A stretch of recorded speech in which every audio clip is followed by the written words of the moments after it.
요즘 가을 하늘이 많이 높습니다. 그 아래 사는 우리들 마음샘도 찬찬히 묵상하고 사색하면서 들여다보니까 생각이 깊었고 또 여러 가치 살피는 관점 속에 마음샘이 많이 깊어지는 것도 감각적으로 느끼게 됩니다. 그러면서 우리가 붉어지는 단풍들 보고 연그러지는 가을 열매들 보고 또 하나하나 연그러가는 인생 열매들을 사방 살펴볼 때 인생 거울을 보는 계절도 가을인 것 같습니다. 외형적인 부분뿐만 아니라 우리 내면의 모습을 찬찬히 봐야 되는데 혹시 여러분 스스로 어떻게 모습에 반응하시는지 모르겠습니다. 부족한 것 많고 부끄러운 제약의 모습이 있으나 그래도 내게 소망이 있다. 그래도 하나님의 은혜가 내게 끊어지지 않는다. 그래서 다시 이 가을에 어느 시인의 고백처럼 내가 기도해야 되겠다. 하늘을 우러러가지고 한 점 부끄러움 없는 인생 될 수 있도록 내 죄와 허물을 은혜로 씻어내고 다시 가을 하늘 아래에서 내가 살아봐야 되겠다. 결단하는 그런 시간들 갖고 계신지 모르겠습니다. 오늘 본문은 세상 사람들을 향한 말씀이 아닙니다. 전도를 위해서거나 또 예수님을 모르고 하나님을 모르는 교회 바깥 인생들을 책망하고 꾸짖는 말씀도 아닙니다. 오늘 본문 말씀은 예배 현장에 와 있는 우리 성도들처럼 성전이 내게 있다. 나는 믿음 안에 산다. 나는 하나님의 이름을 부르는 경배자다. 그렇게 스스로 자긍하며 살지만 실제로는 그 얼굴에 화장품을 하나하나 덧씌워 바르듯이 내 부끄러운 죄, 내 인생의 허물을 얼굴에다가 덕지덕지 더 덧칠한 것 같은 부끄러움을 자취하고 있는 우리의 모습을 그대로 지적하는 신앙 안에, 교회 안에 사는 인생들에게 경고의 말씀으로 들려준 본문입니다. 하나님이 에레미야 선지가 살던 시대를 진단할 때 이렇게 말씀 주셔요. 저 백성을 위해서 선지자 에레미야야, 더 이상 기도하지 마라. 저들을 위해서도 구하지도 마라. 저들을 위해서 간절히 부르짖지도 말라. 너가 저들을 위해 기도하는 거 내가 듣지 아니하리라.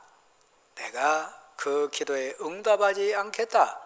이미 내가 저들을 심판했다고 선언하는 장면이 슬프지만 오늘 본문의 주 흐름의 가치입니다. 소망이 있는 사람은 다른 사람이 아닙니다. 환경이 체계화됐다거나 상황이 형통으로 열려있는 사람이 아닙니다. 오늘 본문으로 해석해 보면 하나님을 향하여 소망의 얼굴을 들고 그 은혜의 빛을 받고 있는 사람이요.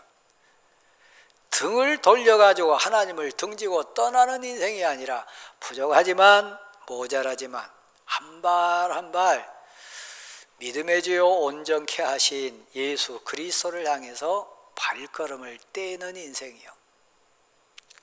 우리 내면의 거울을 통해 보이는 모습 한번 생각해 보자고 했습니다. 여러분, 신앙의 열매는 얼마나 탐스럽고 또 잘 여물고 있는지 향기도 나고 맛도 들고 때깔도 변하는 탐스러운 믿음의 열매로 지금 자리매김되는지 한번 보겠습니다. 그러나 이 말씀이 한국 교회 앞에 특별히 새 성전을 부채 없이 헌당하고 은혜 가운데 예배 드리고 있는 대광교회 성도들 앞에 온전한 칭찬의 말씀이 될까? 담임하는 제 입장에서 보면 신앙의 양심이 쿡쿡 찔러가지고 찌릿찌릿 아픈 부분을 많이 느낍니다. 여러분 어떤지 모르겠습니다. 이 시대 상황이 그래서요. 상대적으로 이 에레미야가 사역하던 시대는 극한 가뭄이 없었습니다. 무서운 자연 재앙도 거의 없었습니다. 이웃 나라들로 통해 일어나는 생명이 왔다 갔다 하는 그런 치열한 전쟁도 거의 없었습니다. 하나님 주신 복이지요. 하나님이 특별히 이 시대에 내려준 은혜 아니겠습니까? 이 시대 이스라엘 백성들을 우리가 재해석한다면 특별한 복받은 사람 아니겠습니까? 저처럼요, 여러분처럼요. 네, 제가 그렇고 여러분이 그런 것처럼 이 에레미야 시대의 사람들은 교만했습니다. 하나님을 향하여 얼굴을 돌렸습니다. 등을 돌리고 세상을 향해서 점점점 나아가는 불쌍한 인생이 됐습니다. 네, 희한하고 신비한 건요, 이들의 입술의 말을 들어보면 내게는 성전이 있다. 나는 교회 안에 사는 사람이라, 나는 경배자라, 나는 믿음 속에 사는 사람이라고 자신하면서 입에서 토해져 나온 말은 가정스럽게도 신앙 고백적인 말이어서요, 은혜 충만하듯이 포장해서요, 실상은 아닌데요, 너무나 하도 해도 너무해서 하나님 오늘 본문 속에 에레미야 선지자에게 그렇게 권면하십니다. 더 이상 저들을 위해 기도하지 마라. 저들 앞에 서지 마라. 저들을 위해서 부르짖지도 말라. 내가 수없이 저들을 돌아오게 하기 위하여 때로는 채찍으로, 때로는 겉면의 말로, 때로는 직접 수많은 선지자들을 그렇게 보내었지만 저들이 나를 멸시하였노라. 나를 조롱하였노라. 내가 보낸 일꾼들 선지자들 심지어는 죽였노라. 그러므로 저들에게 내가 더 이상 하나님이 되지 않겠다. 엄한 경고의 말씀을 주셨습니다. 네, 여러분이 부모 입장으로 살아보시잖아요. 여러분이 은혜 체험하는 믿음의 경험이 있잖아요. 그것은 하나님의 사실 깊은 곳에 있는 본심은 아니었습니다. 에레미야에게 이 말씀을 왜 주셨을까요? 거듭 수많은 선지자를 왜 시마다 때마다 그 현장에 보내셔가지고 경고하셨을까요? 돌아오기를 소원하셔서요. 하나님의 사랑 그 끈을 붙들기를 소원하셔서 끊임없이 선지자를 보내고 오늘 본문에 나오는 에레미야에게까지 이 엄한 경고의 말을 선포하게 했습니다. 제가 지난 22여 년간 여러분 앞에서 경고의 메시지를 설교한 적은 셀 수 없이 많았습니다. 지난 한 해의 삶 속에도 이 자리에 앉아 계신 여러분에게 하나님의 말씀을 제 신앙 양심상 가감하게 담대하게 호소하는 심정으로 선포한 때도 있었습니다. 여러분 반응하셨나요? 변화하고 있습니까? 회개 희생 제물을 드리고 소원의 번제 예물을 드린 것 같은 뜨거운 신앙 고백 가운데 눈물로 하나님 앞에 용서를 구한 나날들이 있으셨나요? 아니면 관례적으로 의례적으로 오늘 본문에 등장하는 에레미야 당대의 불쌍한 이스라엘 민족처럼 전쟁이 없으니까 특별한 자연 재앙이 없으니까 고만고만 살아가고 일용할 양식뿐만 아니라 살아가는 가족들 무난한 것 같으니까 입으로는 하나님, 나의 하나님이라 얘기하고 내게는 예배할 성전이 있노라고, 내게는 하나님께 엎드릴 교회가 있노라고 자신하면서 내면에 들어가 보니까요, 오늘 본문에 그 악한 생각과 악한 가치가 가정에까지 파고들었습니다.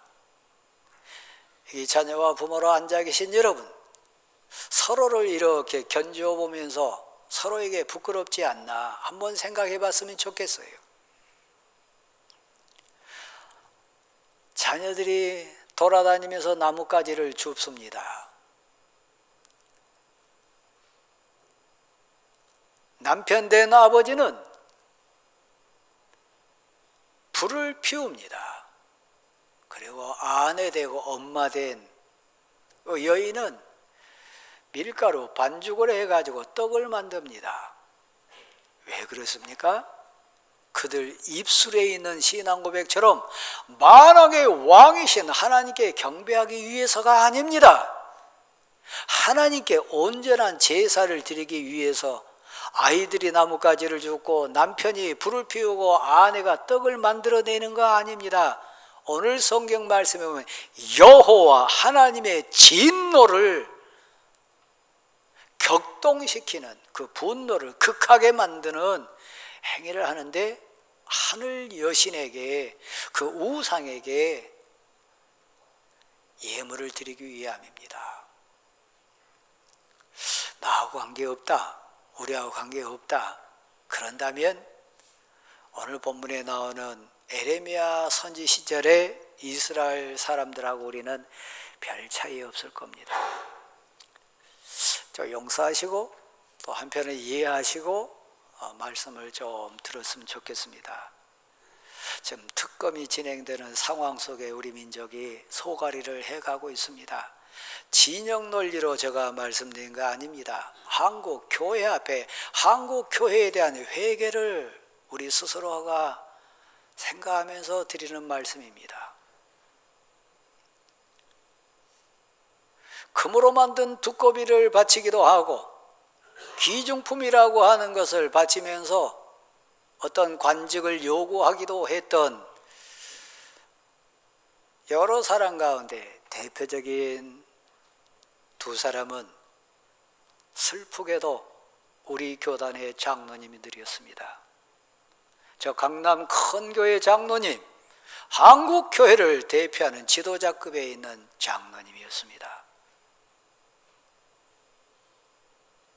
신앙이 상대적으로 체계화되고 그래도 교계에서 교회에서 리더의 역할로 신앙생활을 했다면 그들 마음속에 입술에 행위로 드러나는 한국 사회 앞에 드러낸 일은 내게는 교회가 있다고, 나는 교회 직분자라고, 나는 교회 지도자라고 얘기하지 않았을까요? 그 정도 체계화된 신앙, 그 정도 신앙생활한 연륜과 경륜을 비춰본다면 우리로 단순 비교한다면 우리는 더하면 더해지 덜하지는 않을 거 아닙니까? 그러니까 이 시대에 여호와 하나님께 눈물 뿌려 회개하면서 하나님 날 도와달라고, 하나님 내 힘이요 길이요 진리라고 고백하면서 하나님께 매달리면서 구원을 소원하는 기도자 모습이 아니라 금으로 만든 두꺼비 바치고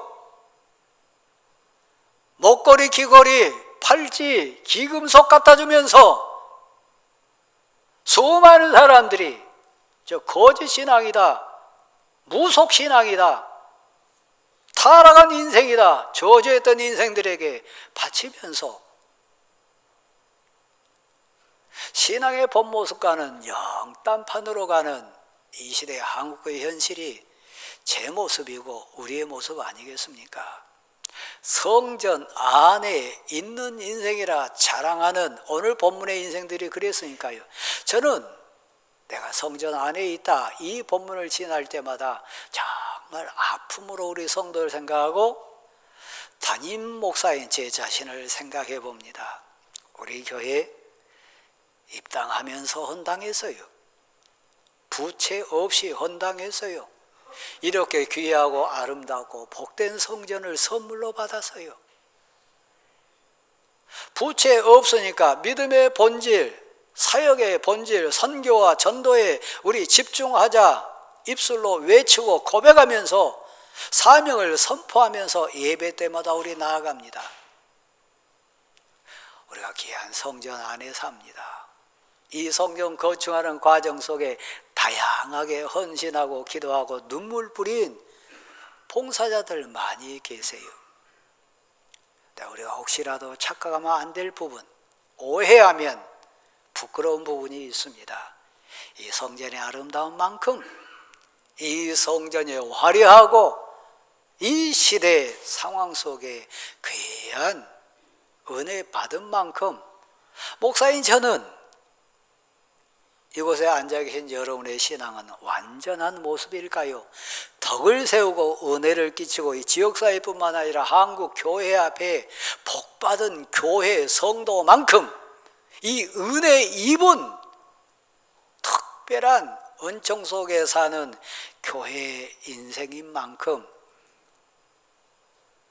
우리는 하나님께 영광을 돌리고 은혜롭게 신앙생활을 해가고 있을까요? 혹시 우리도 아이들은 불 피우기 위해서 나무까지 주러 다니고 남편은 그 불을 피워대고 아내는 반죽해가지고 떡을 만들면서 마땅하게 왕신 하나님께 제사를 드린 게 아니라 하늘 여신에게 우상에게 달려가고 있지는 않을까요? 언뜻 부끄러운 얘기가 종종 들리는데 한국교회 항존지 가운데 무당을 찾아가는 인생이 있다. 한국교회 성도들 가운데 점치는 인생들이 있다. 그런 얘기를 종종 들어요. 아니땐 굴뚝에 연기 날까요? 여기 계신 분들 혹시 무당 찾아가신 분 계신가요? 점치고 여러분 인생을 이렇게 하신 분 계신가요? 한번 생각해 보십시다. 극단적인 예입니다만 그게 아니고 마음을 다하고 정성을 다하고 뜻을 다 해가지고 하나님께 신앙 고백하는 그 아름다움 우리가 가고 있냐 이 얘기입니다. 시간 제한 때문에 여러분을 그럼 어떻게 할 거냐? 오늘 성경은 너희는 여호와의 말씀을 들으라. 그러면 나 하나님 여호와는 너희의 하나님이 될 것이고 너희는 나 하나님 여호와의 백성이 될 거다. 나 하나님 여호와가 너에게 복을 주리라. 약속의 말씀이 있습니다.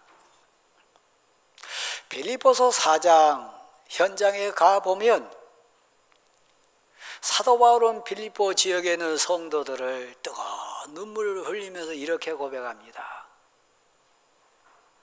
내가 사랑하고 사모하는 형제들, 나의 기쁨이요 면류가 아닌 사랑하는 자들아. 가슴으로 얘기해요. 빌립보 교회의 성도들을 사랑한다고 얘기합니다. 사모한다고 고백합니다. 사역 열매로 인생 열매로 나의 기쁨이 되고 나의 면류관이 돼가지고 하나님 앞에 내놓을 나의 자랑이라고 얘기합니다. 죄송스럽고 부끄러운 고백이지만 저도 여러분을 표현할 때 그렇게 하고 싶습니다. 근데 빌립보 교회 현장은 그 고백하고는 좀 거리가 있어서요. 그래서 그 인사말 다음에 이어서 하는 얘기가 한번 받아십시다. 너희는 주 안에 서라. 주님 안에 서라고 얘기합니다. 믿음 생활 제대로 하라는 얘기고 신앙 고백자가 되라고 하는 얘기입니다. 왜요? 빌립보 교회 현장에 나타난 모습이 주 안에 서는 모습이 아니니까요. 신앙 고백자들의 삶의 형태가 아니니까요. 빌립보 성도들이 나의 기쁨이요 면류관이라고 고백하고 내가 사모하고 사랑한다고 고백했지만 실제 지금 빌립보 교회에 생활해가는 그들 모습 보니까 아니니까요. 대광교회는 어떤가요? 거기에 유오디아와 순두계라고 하는 두 여성 지도자가 나옵니다. 사역 열심히 한 리더들입니다. 빌립보 교회의 큰 일꾼들입니다. 네, 저를 한번 보실래요? 아프지만 괴롭지만 빌립보 교회에 두 기둥되었던 여성 사역자 두 사람, 요대와 순두개가 빌립보 교회의 기도 제목이 됐어요. 빌립보 교회의 아픔이 됐어요. 그 두 사람 때문에 사도 바울이 눈물 흘립니다. 요대와 순두개 때문에 온 교회가 가슴앓이합니다. 한국교회 모습은 아닐까요? 대광교회 모습에는 이런 모습 없을까요? 각 부서나 기관이나 직분자끼리나 목회자와 성도의 관계 때문에 오히려 덕을 세우고 은혜를 끼치고 영광의 모델이 돼야 될 리더가 교회 갈등 요인이 되고 기도 제목이 되고 아픔이 된 그런 모습은 없을까요?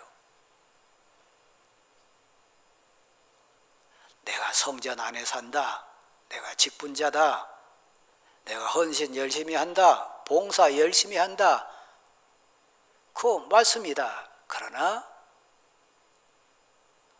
하나님에게서 은혜의 얼굴빛을 사모하는 기도의 영성이나 믿음의 영성을 저버리고 고개를 돌지는 않을까요? 자기 고집, 자기 주관, 자기 생각 내세우지는 않을까요? 유오디아와 순두개처럼요. 그래서 교회 갈등 요인이 되고 교회 아픔이 되고 교회 부끄러움이 돼가지고 기도 제목이 되는 그 당사자가, 그 대상자가 혹시 여러분 부모는 아닙니까? 여러분 자신은 아닙니까? 여러분 자녀는 아닐까요?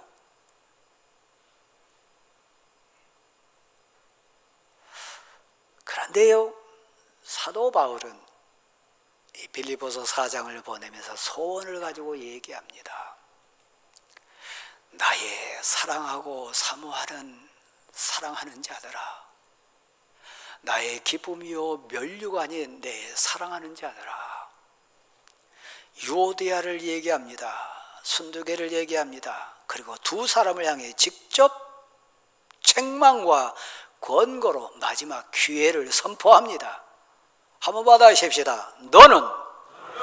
너희는 같은 마음을 품으라. 한 마음 되라고 얘기합니다.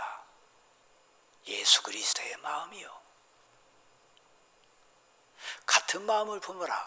아무리 일 많이 해도, 아무리 지도자라고 해도, 아무리 교회 안에 산다고 해도, 아무리 직분자라고 해도 주 안에 서지 않으면, 진실한 신앙 고백자가 되지 않고 한 마음 품어내지 않으면 아픔이요.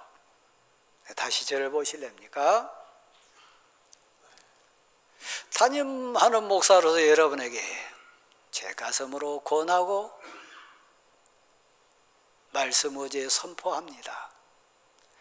근데 빌립보 교회 성도들이 착각하는 거 있어요. 빌립보 성도들이 놓친 것 있어요.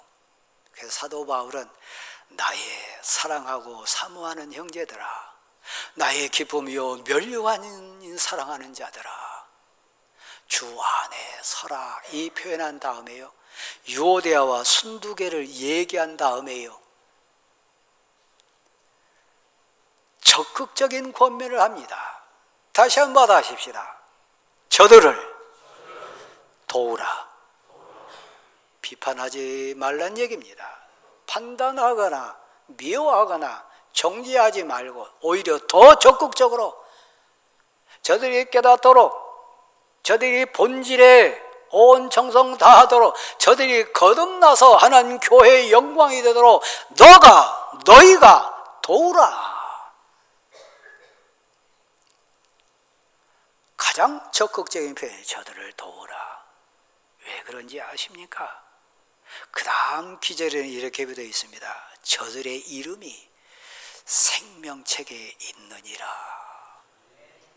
좀 부족해도, 갈등 구조 속에 있어도, 자기 주관 내세워도 교회 걱정거리, 근심거리가 된다 할지라도 저 목사는, 저 장로님은, 저 갈등의 요인을 주는 우리 부서와 기관의 지도자는 하나님이 택한 사람이고 하나님이 세운 사람이고 하나님의 일하기 위해서 열심히 낸 하나님 생명책에 그 이름이 있는 자라.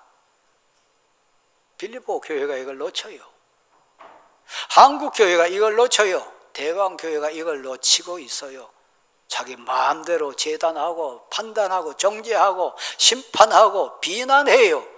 하나님의 사람인데 생명책에 그 장로님 이름이 선명하게 있는데 그 집사님 권사님 이름이 선명하게 하나님이 피 흘리시고 구원해 주신 그 생명책에 그 이름이 있다는 얘기입니다.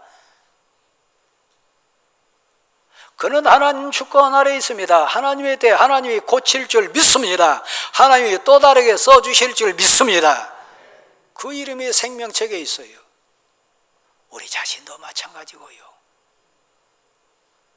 저는 눈물 많이 흘리면서 고백하는 현장이 몇 있습니다. 그 중에 하나가 사무엘하 23장에 나오는 다윗의 3명의 용장, 30명의 용장 이야기입니다. 철없는 지도자 다윗이 어리석은 가운데 왕으로 있습니다. 생명을 걸고 싸우는 전쟁의 현장입니다. 저와 같은 위치에 있는 입장이요. 네, 철없이 이 다윗이 감정에 치우칩니다. 내 고향 베들레헴 우물물이 마시고 싶다고 얘기합니다. 너무 인간적이잖아요. 이해하면 이해될 수 있잖아요. 하나님이 모르실까요? 다윗의 3 용장이나 30명의 용장은 몰랐을까요? 알아요. 다윗의 3명의 용장 비난하지 않았습니다. 판단하지 않았습니다. 오히려 하나님께 울부짖는 심정으로 간구하면서 어리석은 다윗 왕이지만 저희가 생명을 내놓습니다.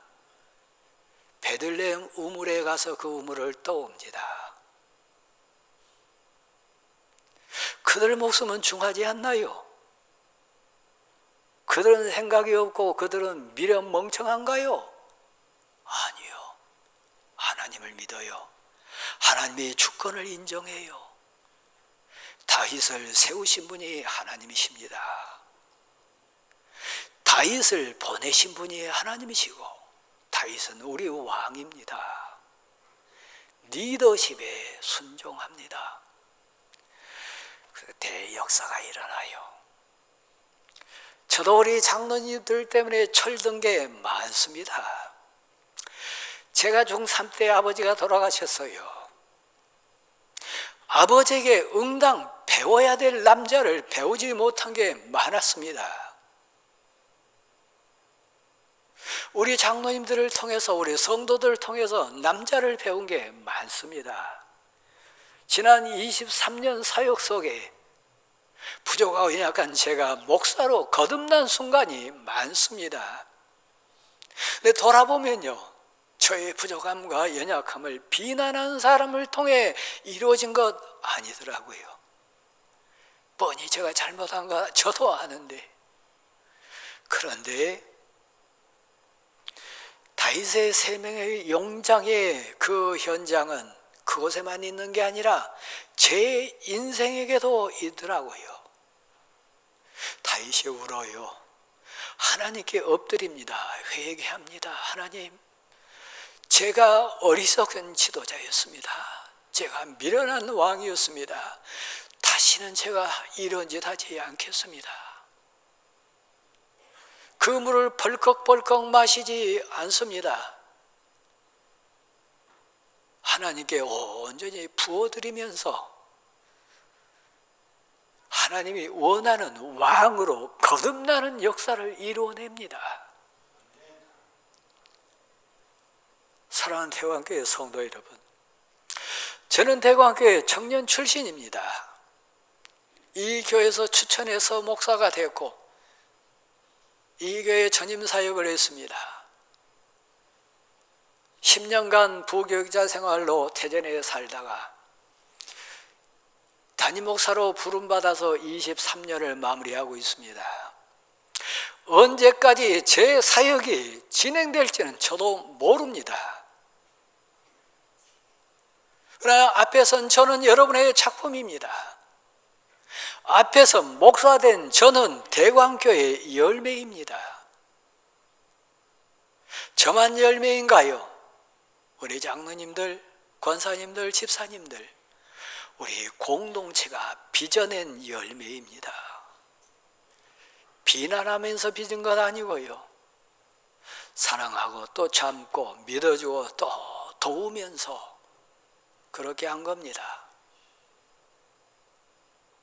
저들을 도우라. 저들의 이름이 생명책에 있느니라. 이거 놓치지 마십시오. 그리고 개인 신앙으로 고백을 시킵니다.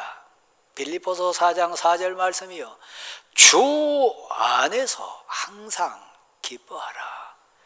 내가 다시 말하노니 기뻐하라.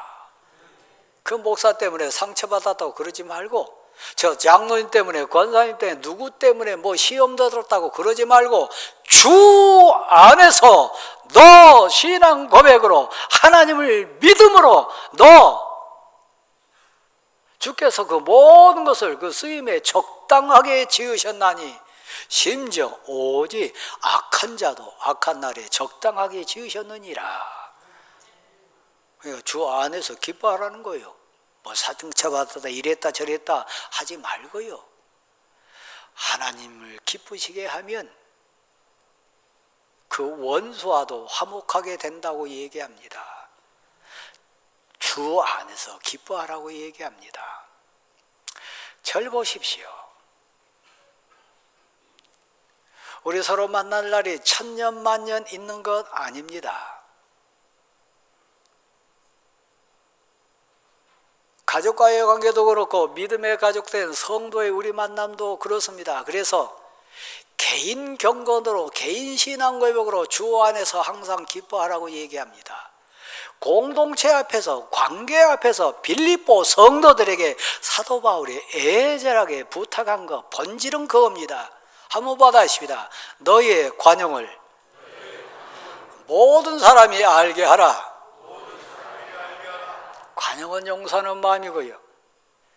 배려하는 마음이고 이해하는 마음이고 품어내는 힘이고요. 하나 되는 마음이요.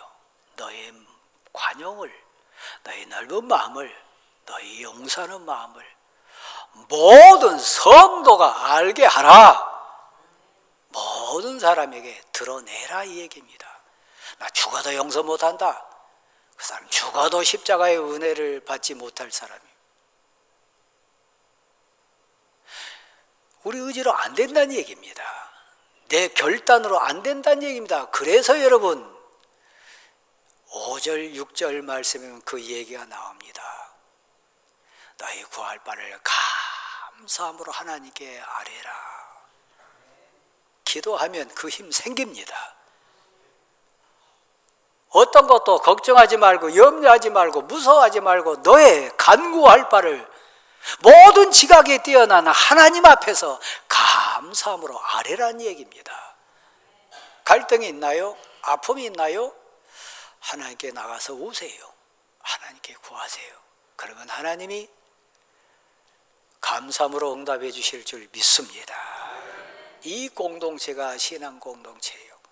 이 공동체가 성전 안에 사는 공동체예요. 말로만 입술로만 내가 성전이 있다고, 내가 성전 안에 산다고 얘기하지 마시고 유오디아와 순두개 같은 우리 인생이 아니라 빌립보서 4장 8절 말씀에 무엇에든지 반복해서 나옵니다.